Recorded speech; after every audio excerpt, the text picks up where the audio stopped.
अस्सलाम वालेकुम जी। अपने आज के व्लॉग के साथ अगर आपको याद हो तो गुज़िश्ता रोज़ एक वायरल हुआ था ट्वीट के ऊपर उसके अकाउंट एक क्लिप वायरल हुआ था जिसमें इमरान खान साहब अपना पैगाम जो था वो अपने फॉलोअर्स को रिकॉर्ड करवाने लगे थे। और रिकॉर्ड करवाने से पहले वो पूछते हैं कि वो मिशवानी कहाँ है, तो वो कैमरे के पीछे से कहता है कि मैं हूँ और तुम तो लाहौर में थे। उसने कहा जी मैं आ गया हूँ। अच्छा, अब हमारे सोशल मीडिया की ज़रूरत है बहुत ज़्यादा, और इस तरह के वो अल्फाज बोलते हैं जिसमें वो इस बात की पॉइंट आउट करते हुए नज़र आते हैं कि सोशल मीडिया की इस वक्त पीटीआई को बहुत ज़्यादा ज़रूरत है और तुमने एक्टिव और चौकस होकर रहना है। तो ये जो एक्टिविटी और चौकसीपन था पीटीआई का, इसकी क्या वजह थी, इसके ऊपर आज हम बात करेंगे और मिसालों से वाज़े करेंगे। सफाई के नंबर अलग होंगे लेकिन मिसालों से वाज़े करेंगे कि इसकी ज़रूरत क्यों पेश आई कि इमरान खान साहब जो हैं अपने, अच्छा ये मिशवानी साहब कौन है? ये अज़हर मिशवानी है। ये 4.25 साल बच्चा केपीके का है। ये है बहुत नाअहल, नालायक और बदतमीज़ आदमी, बहुत घटिया आदमी है गालियाँ बकने के हवाले से। खाकसार उसके विक्टिम रहे हैं, बहुत ही घटिया और जलील आदमी है। लेकिन ये 4 साल तक चीफ मिनिस्टर हाउस नवे शायरा कायद-ए-आज़म के अंदर बैठा रहा और यहाँ पे ये लाइफ को एंजॉय करता रहा। और ये भी उन लोगों में शामिल था जिससे बाकायदा बुज़दार जो था वो उकताया हुआ था। ये बुज़दार की भी नहीं सुनता था। ये एरोगेंट इतनी ज़्यादा टीम है इनकी कि वो किसी छोटे मोटे की नहीं सुनते। वसीम अकरम प्लस की भी नहीं सुनता था यार वो, ठीक है। तो वो अब पहुंच गया है अपने आका के कदमों के अंदर और वहाँ पे आपको, और ये जो ट्रेंड बन रहे हैं ना इस वक्त, आर्मी चीफ के ख़िलाफ़ हो, बाजवा के ख़िलाफ़, या साहिर शमशाद मिर्ज़ा साहब के ख़िलाफ़ हो, या आईएसआई चीफ स्मार्ट बॉय हैं, स्मार्ट बॉय जो है हमारा खूबसूरत आदमी जो है उनके ख़िलाफ़ हो, ये सारा उनके अंदर ना या तो ये हिस्सेदार होता है या घराना.com वाले के साथ ये मास्टर माइंड होता है। तो ये कितना का खौफनाक और ख़तरनाक आदमी है, टोटल जाली। इसके ऊपर जालसाजी ही चलती है ना सोशल मीडिया के ऊपर। आपको पता है कि जो एलन मस्क है, जो कि मालिक है ट्विटर का, उसने कहा मर जाएंगे, बेड़ा गर्क कर लेंगे, खुद कुछ बांध के मर जाएंगे, लेकिन इन यूथियों को यानी कि बोट्स को ख़त्म करके दाम लेंगे। 43 अरब डॉलर जितने का हमारा टोटल सी पैक है, उतने अरब डॉलर ट्विटर ने एलोकेट किए हैं कि वो उसमें से पीटीआई को वीड आउट करेगा, क्योंकि सबसे ज़्यादा बोट्स जो हैं वो पीटीआई चलाती है और उसके स्पॉन्सर चलाते हैं। ये जो 1.5 लाख लोग इमरान खान की तकरीर सुन रहे होते हैं, असली उनमें से 35-40 होते हैं, ठीक है। बाकी ये सारी कंप्यूटर जनरेटेड आईडीज जो होती हैं वो एक माहौल पैदा करती हैं और फिर उसके जो है उनका वो जंजीरें खोल दी जाती हैं। देखो जनाब, 2 मिलियन लोग सुन रहे थे, 1 मिलियन लोग सुन रहे थे, और फिर इनको एक वो क्या कहते हैं इको चैम्बर के अंदर बिठा दिया जाता है और इको चैम्बर के अंदर अपनी आवाज़ सुन के वो झूमते रहते हैं। और जब किसी नशई को उसके नशे में से निकाला जाए तो फिर वड्डण होएगा ना जी। तो फिर वड्डण होएगा ना जदों उन्होंने को गल कोई हकीकत दी दुनिया दे विच लिआंदी जाए। और ये बात आप मेरे उस व्लॉग के अंदर सुन सकते हैं कि ये किस नस्ल, किस कुमाश और किस कबाहत के लोग, किस कबील के लोग हैं, किस कबील के लोग, ठीक है। तो वापस आते हैं। 2 आज हुए हैं जी हमले किए हैं पीटीआई ने सोशल मीडिया के ज़रिए मौजूदा हुकूमत के अंदर, और ये हुकूमत मतलब नाअहल हुकूमत है कि जो तमाम तर रिसोर्सेज बनाने के होने के बावजूद भी अपना बयानिया पेश नहीं कर पा रही। असी जो करिए भाई, तो कोल हुकूमती रिसोर्सेज ने, करो ना, वो लाओ ना, ठीक है ना। मोहतरमा मरियम औरंगजेब साहिबा वो कितने गई हैं टीमां जनाब? एक ट्वीट करके तो तुम फारग हो जाते हो कि जनाब हमने तो अपना फ़र्ज पूरा कर दिया। ये फ़र्ज पूरा नहीं है, ये लड़ाई है, ये जंग है, ठीक है। और आप जो हैं और आपके जो नाहल और जाहिल लोग हैं, ख़ास तौर पे पीटीआई की और पीएमएलएन की सोशल मीडिया टीम के, ठीक है, मतलब है कि जब मैनू आके कहते नहीं कि कोई अकाउंट कोई जनाब ट्रेंड बना के दो भाईन, मैं तुहाडे कोलों कुछ लेना, ठीक है, बल्कि उल्टा तुहाडी वजह नाल मैनू गालां पैंदियां ने यार, तुसीं अपना वजन तो चुको ना भाईन, तुहाडी मेहरबानी, ठीक है। अब तो आपके पास हुकूमत भी आ गई है, अपना वजन उठाए ना यार, अपना वजन नहीं उठाना। फिर इनको जब जूतियां पड़ती हैं और फिर पूछते फिरते हैं कि हमें क्यों निकाला, और सानू खाम खा नाल रगड़ा मिल जाता यार सोसाइटी को बैलेंस करने के लिए। भाई मैडम अपना वजन उठाइए, वो सरकारी मुलाजम वहीं पे महकमा इंफॉर्मेशन में एग्जिस्ट करते हैं, जो लोगों को गालियां बका करते थे। चले गालियां ना बकवाएं उनसे, उनसे हकीकत तो प्रोपेगेट करवाएं ना यार इस तरह से। वो आप भी आज भी हुकूमत पाकिस्तान से तनख्वाह लेके महकमा इतलात के अंदर बैठ के पीटीआई के लिए काम कर रहे हैं, बता रहा हूं आपको, वो पीटीआई के लिए काम कर रहे हैं। ठीक है, कुछ खुद आगा खौफ करें यार। आपको अगर हुकूमत मिली है, भले 4 दिन के लिए ही मिली हो, भले अक्टूबर में ही इलेक्शन करवा देने हो, लेकिन यार इनका तो मक्कू ठप्पे ना।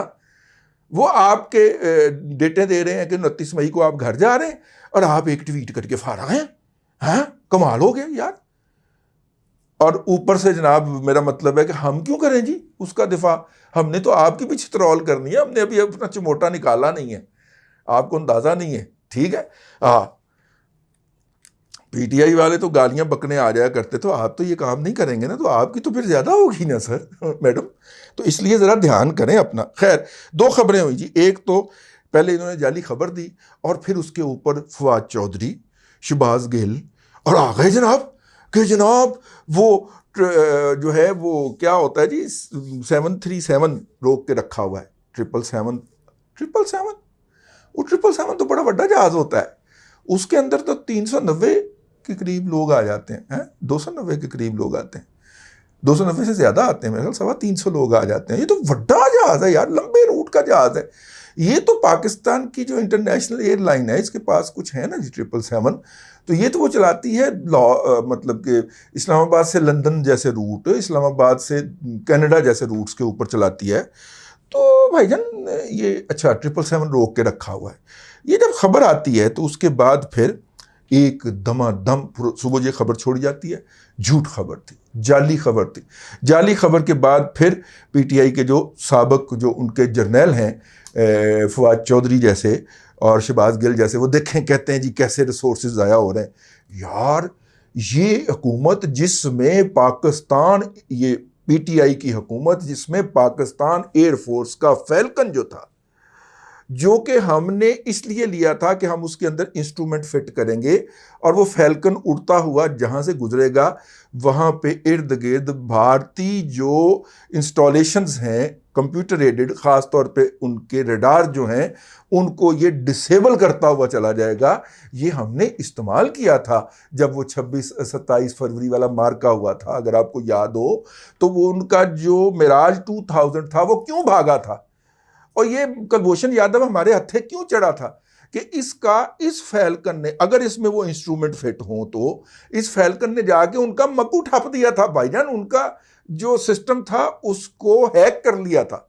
और वो जो कुलभूषण यादव साहब गुफ्तगू कर रहे थे अपनी हेडक्वार्टर के साथ और आवाज उसकी इस फैल्कन में सुनी जा रही थी, ये था इस फैल्कन का। और इस फैल्कन को चिंगची रक्षे की तरह चलाया इमरान खान न्यासी ने। तो अगर अपना शहबाज गिल और फवाद चौधरी अगर तुम अपने पल्ले से दे के जाते थे तो क्या एयर चीफ को किराया दे के जाते थे तुम? और ये फैल्कन चला यार, इसको पकड़ो, इसका रिकॉर्ड निकलवाओ एयरफोर्स से, कितना चलवाया इसने। ये लंदन तक इस पे जाता रहा, ये अमेरिका तक इस पे जाता रहा। ठीक है, ये जनाब भाई सऊदी अरब तो ये बेशुमार इस पे गया है ना, ये तुर्की भी इस पे गया है, ये जनाब अल्लाह आपका भला करे मलेशिया भी इस पे गया है। और ये फैल्कन जो है इसका तो कोई रिकॉर्ड अवाम तक दस्तयाब ही नहीं है, अवाम की रसाई ही नहीं है उस तक। और ये मुंह पे बैठे हुए झूठ बोली जा रहे हैं कि जनाब हम तो अपना किराया दे के जाते थे। हमारे पास तो वो कुलीग भी हैं, वो जर्नलिस्ट भी हैं जो, मेरा मतलब है कि बैरूनी दौरों पे साथ जाते थे और उनको तो तुम डेली अलाउंस भी दिया करते थे। दस दें कि ना अलाउंस दें, देसो, ठीक है, कुछ शर्म करो यार, कुछ हया करो। लेकिन उनसे ज्यादा गुस्सा जो है वो ये मोहतरमा जो वजीरे इतलात बनाई गई हैं इनके ऊपर मुझे चढ़ा हुआ है कि तुसी की करन बैठे हुए हो इतने जनाब, हाँ प्रोटोकॉल लैंड बैठे हुए हो, को खुद आधा खौफ करो यार, कौम को गुमराह किया जा रहा है और आप जो हैं वो सुकून से चिल कर ही बैठे। ठीक है, आपकी तरफ आएंगे हम, बस जरा मुकम्मल हो जाए पंजाब गवर्नमेंट, फिर आने हैं थोड़े वाले। ठीक है, एक खबर ये हुई। दूसरी खबर जो है वो अल्लाह आपका भला करे, इमरान खान साहब ने लाहौर के जलसे में गुफ्तगू करते हुए फरमाया कि हमने 60,000 अरब डॉलर, 60,000 अरब नहीं 6,000 अरब डॉलर का रेवेन्यू इकट्ठा कर दिया था। तौबा तौबा तौबा। ऊपर और पाकिस्तान की तारीख में सबसे ज्यादा पैसा हमने इकट्ठा किया टैक्स में, 6,000 अरब डॉलर से ऊपर। और पाकिस्तान की तारीख में सबसे ज्यादा पैसा हमने इकट्ठा किया टैक्स में, 6,000 अरब डॉलर से ऊपर। यह भी पाकिस्तान की तारीख का रिकॉर्ड था। हमने सबसे सारे बर्रे सगीर में जिस मुल्क में सबसे कम बेरोजगारी थी वो पाकिस्तान था। सबको पीछे छोड़ गए हम। इतना कज़ाब आदमी है ये। यानी 6,000 अरब डॉलर की हमारी पूरी जीडीपी नहीं है। हमारी जीडीपी कितनी है? इनके बकौल 325 अरब डॉलर। कितनी? 325 अरब डॉलर। टैक्स असी कितना इकट्ठा कर लिया? 6,000 अरब डॉलर। जीडीपी का नॉर्मली 20% के करीब जो होता है वो टैक्स इकट्ठा होता है। मतलब अगर आपकी 100 अरब रुपए की जीडीपी है तो 20 अरब रुपए के इर्द गिर्द टैक्स इकट्ठा हो जाएगा। और इतनी की आपकी एक्सपोर्ट होंगी, ये इंटरनेशनल प्रिंसिपल है। और जिनकी एक्सपोर्ट्स इससे कम होती हैं हमारी तरह 20% से, वो मईशतें हमेशा मुश्किलात में रहती हैं। हमारी मेरा ख्याल 8% के करीब है या 10% के करीब है हमारी एक्सपोर्ट। 8 से 10% वेरी करती रहती हैं। हमारे टोटल जीडीपी का हमारी एक्सपोर्ट जो है बल्कि 8% से भी कम, 8% के इर्द गिर्द हैं।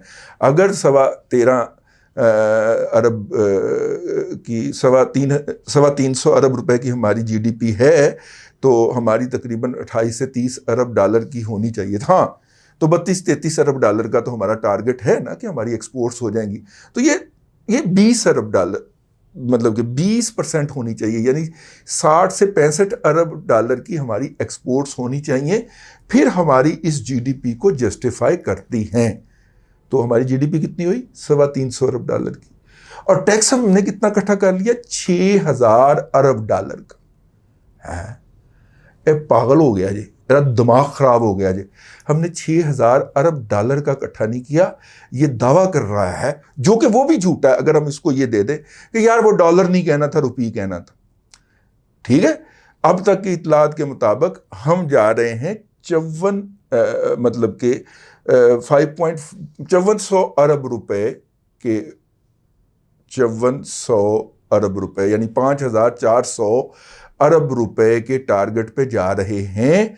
और अगर हालात बहुत बेहतर हो गए तो हम 5,600 अरब रुपए का टैक्स इकट्ठा करेंगे।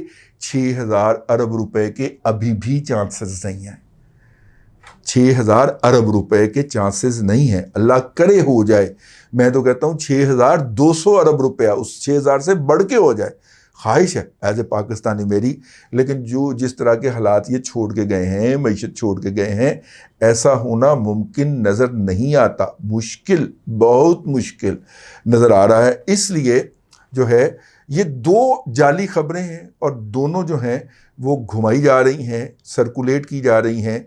और चूँकि हमारे मुल्क में सच नहीं चलता, झूठ हाथों हाथ बिकता है और ये बिक रही हैं।